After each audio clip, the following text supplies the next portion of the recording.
লক্ষ্মীপুর জেলায় অগ্নিকাণ্ডে 15টি দোকান পুড়ে ছাই হয়ে যায় গত বৃহস্পতিবার 11 জুলাই ভোর 5টার দিকে লক্ষ্মীপুর সদর উপজেলা মজুচৌধুরী হাটে এই অগ্নিকাণ্ডের ঘটনা ঘটে।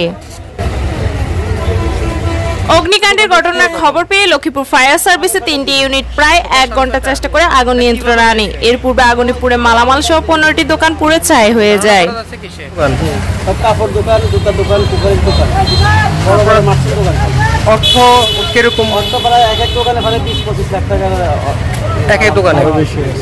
আর এখানে যারা ব্যবসা করছে ওরা কি এখানকার নাকি লক্ষ্মীপুর জেলা শহরের আশপাশে? মানে এখানকার মজুরি গার্ডের আশপাশের ব্যক্তি ছিল?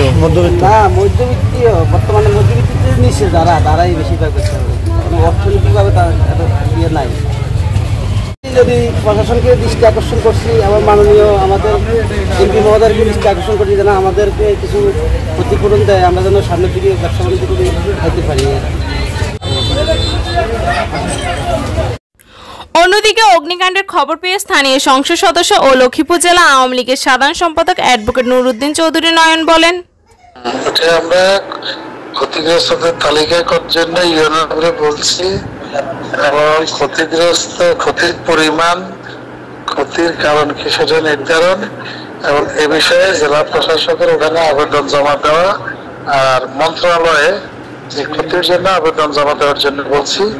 আমরা সরকারের পক্ষ থেকে এই ক্ষতিগ্রস্তদের একটু সহযোগিতা করবো।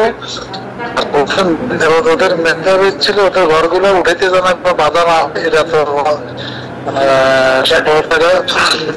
জায়গা। আমরা বলছি যে আপনাদের কথা বলবো যারা ঘরগুলো তুলতে তারা যেন বাধা না দেয়। এরকম বিভিন্ন সহযোগিতা আছে, আমরা ওগুলো কাজ করতেছি। পরে ঢাকা মন্ত্রণালয়ের কথা জি, আপনাকে অনেক অনেক ধন্যবাদ।